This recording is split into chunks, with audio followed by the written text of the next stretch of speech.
மக்களே வெட்டி பாருங்கள், ஒரு சூப்பரான அவியல் எப்படி வைக்கலான்னு பார்க்கலாம். கேரளா ஸ்டைலில் 1/2 கிலோ அளவு காய் எடுத்திருக்கேன். இந்த அளவு கட் பண்ணி சேர்த்துக்கலாம். வாழைக்காய், முருங்கைக்காய், கத்திரிக்காய், கேரட் எல்லாம் சின்ன பல்லாரியாக 2 சேர்த்துருக்கேன். 2 பச்சை மிளகாய் சேர்த்துருக்கேன்.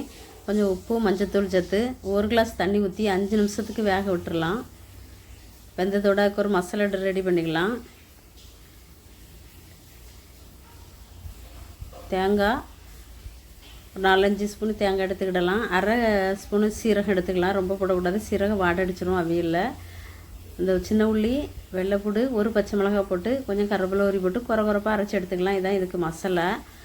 5 நிமிஷம் கழித்து திறந்து பார்த்தா அந்த அளவு வெந்திருக்கும். மசாலையை போட்டு கிண்டி 1 நிமிஷம் மூடி வச்சா போதும், பச்சை வாடை போயிடும். காய் இந்த அளவு இருக்கணும், ரொம்ப குழஞ்சி போனாலும் நல்லா இருக்காது. லாஸ்ட்டில் 2 ஸ்பூன் தயிர் போட்டுக்கலாம். நம்ம இதில் தக்காளி புளி ஒன்றும் போடலை. தயிர் போட்டு கொஞ்சம் கருவேப்பிலை உரி போட்டு லாஸ்ட்டில் கொஞ்சம் தேங்காய் எண்ணெய் ஊற்றி இறக்கிடலாம்.